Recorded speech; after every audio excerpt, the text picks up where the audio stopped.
A atual crise na França vem assustando toda a Europa, porque desta vez as coisas parecem estar passando dos limites. A cidade de Paris já está tomada por toneladas de lixos, incêndios, os portos e refinarias já enfrentam vários dias de bloqueios. E já falta combustível por todo o país, como se pode ver nesta imagem. E a cabeça do presidente já está sendo pedida nas ruas. E a pergunta que se faz neste momento é: será que a Europa aguenta o colapso de uma das suas maiores economias? E o que realmente está causando todo este conflito interno na França? Então já deixe seu like, se inscreva aqui no canal e vamos juntos agora entender tudo isso.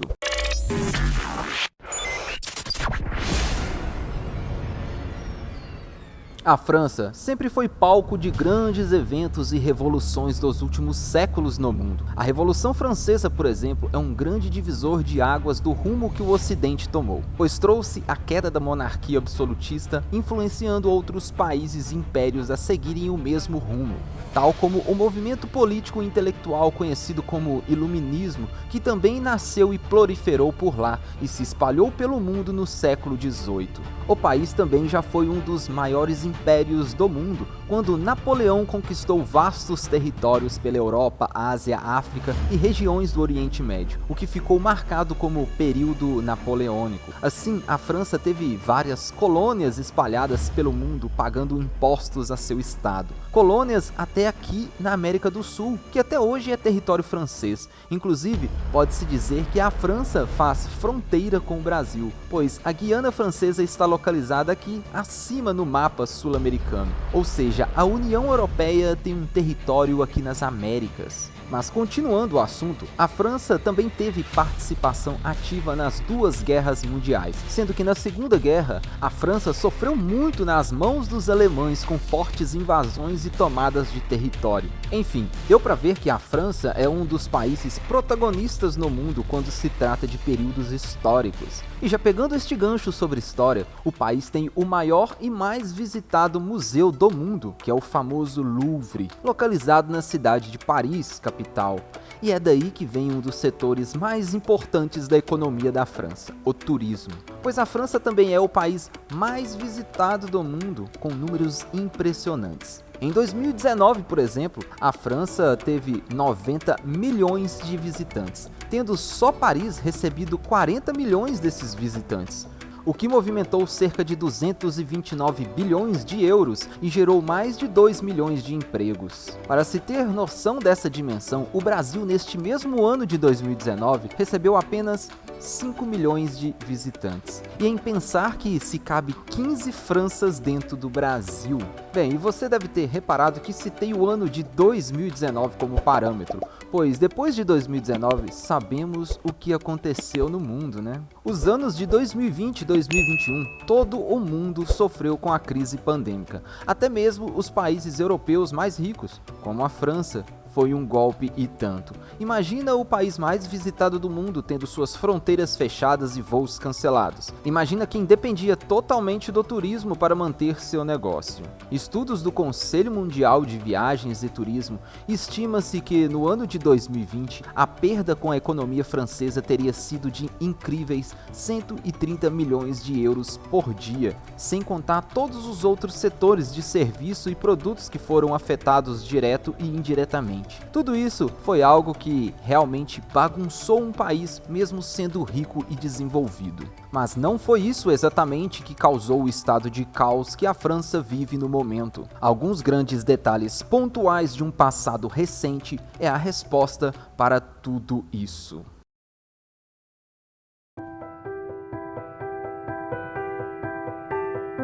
Após a Segunda Guerra Mundial e a vitória dos aliados, os Estados Unidos lançou o Plano Marshall para ajudar na reconstrução dos países mais afetados da Europa. Sendo assim, a França foi um desses países que receberam ajuda financeira dos americanos para acelerar seu crescimento e economia, e isso funcionou. Funcionou tanto que a Europa experimentou o período de máximo crescimento econômico de sua história. A produção industrial cresceu 35% e a produção agrícola havia superado níveis dos anos pré-guerra. E a França encabeçava esse crescimento, tanto que o país se tornou um dos maiores produtores e exportadores agrícolas da Europa Ocidental. Mas com todo esse crescimento veio também a ampliação do Estado, que passou a estatizar indústrias, além de uma reforma política com fortes medidas de bem-estar social, juntamente com a implementação de uma nova previdência social com comissões do trabalho. Previdência social. Lembre-se deste termo, falaremos dele daqui a pouco. Bem, mas a princípio essas medidas deram bons resultados à economia do país, que crescia na média de 5% ao ano. Mas, como toda medida populista, uma hora a conta começa a chegar. E em meados da década de 70, a economia começou a desacelerar no país, com inflação e desemprego perto dos 10%, níveis altos se comparado com outros países da Europa. A França se manteve assim com forte intervenção estatal até meados dos anos 80, quando os comunistas saíram do poder e governos mais liberais à direita foram eleitos, valorizando investimentos privados para estimular a economia, e até privatizando grandes empresas como a gigante aérea Air France e a automotiva Renault. Logo em seguida, veio a formação da União Europeia, e a França se consagrou como uma das maiores economias da Europa, ao lado da Inglaterra e Alemanha, levando um sistema de social-democracia até então, mas ainda assim sofrendo para se reerguer pós-crises econômicas, como a de 2008, que a fez ficar para trás com relação à Inglaterra e Alemanha na retomada.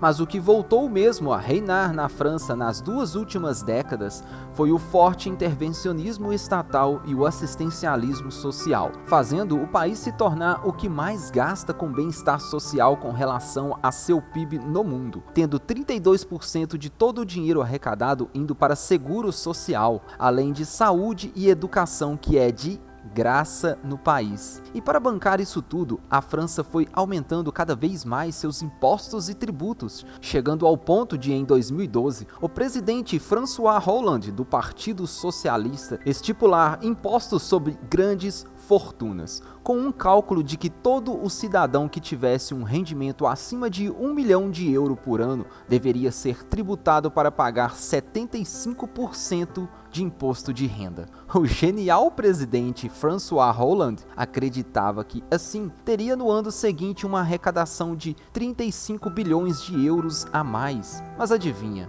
Esta arrecadação não chegou nem na metade dos 35 bi esperados no ano seguinte. E pior, foi constatado que cerca de 22 mil milionários deixaram a França neste período, levando consigo também os investimentos. E teve até jogadores franceses ameaçando a parar a liga de futebol, o que levou a França nesta época a ganhar o singelo apelido de Cuba sem Sol. O plano, é claro, não deu certo, mas foi mantido até 2017, quando o genial presidente François Hollande deixou seu cargo. Junto com isso, a França também acumulou excessos de leis trabalhistas que dificultam muito a vida das empresas na hora de contratar e despedir, fazendo o desemprego ser uma causa natural diante disso. Pois um mercado com muitas regulações estatais perde a sua dinâmica e agilidade. Empresas às vezes são obrigadas a manterem menos funcionários para não terem dor de cabeça caso precise demitir. E não precisa nem dizer que um país assim é dominado por grupos sindicalistas parasitas que querem cada vez mais direitos e regalias às custas do pagador de impostos. Mas no começo de 2018 entrou em vigor uma reforma trabalhista que foi aprovada a duras penas no Congresso francês para tentar salvar a economia do país de uma derrocada maior. Bem, isso até ajudou, mas ainda flexibilizou pouco e não foi o suficiente, justamente por causa de polarizações políticas e forte atuação de sindicalistas. E todos esses detalhes somados nos leva ao caos de hoje na França.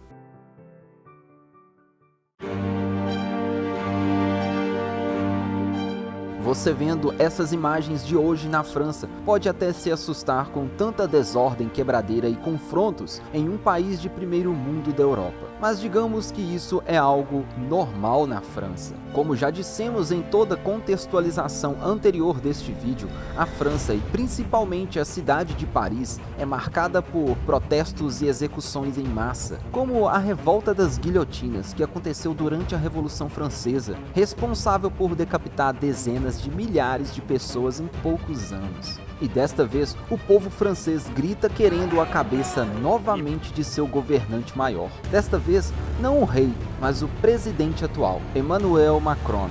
As coisas parecem ter tomado proporções gigantes novamente. Mas qual o motivo desta vez?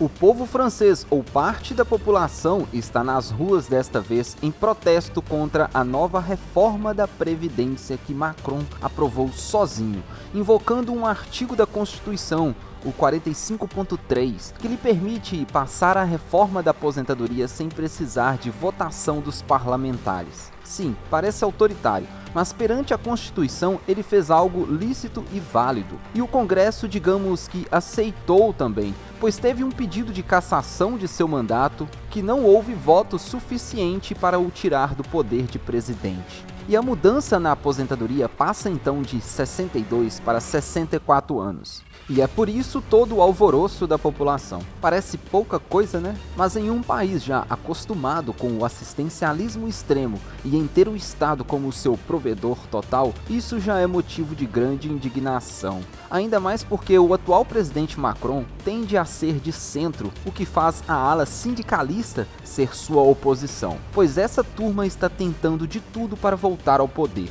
Mas vale lembrar que para uma oposição, qualquer motivo é motivo. Pois é válido lutar por seus direitos, até mesmo pelo fato de que quando a regra muda no meio do caminho, muitas pessoas se sentem prejudicadas. Mas a grande verdade que chefes de estados não querem admitir é que a previdência social é uma verdadeira pirâmide. Por isso, de tempo em tempo, eles precisam mexer em suas regras para não colapsar de vez. E a taxa de natalidade da França vem caindo muito também. Então, daqui uns anos, a grande maioria será de idosos prontos para receber seu salário de aposentado, mas não terá jovens suficientes trabalhando para arcar com isso. Aí é o fim da pirâmide. Deu para entender?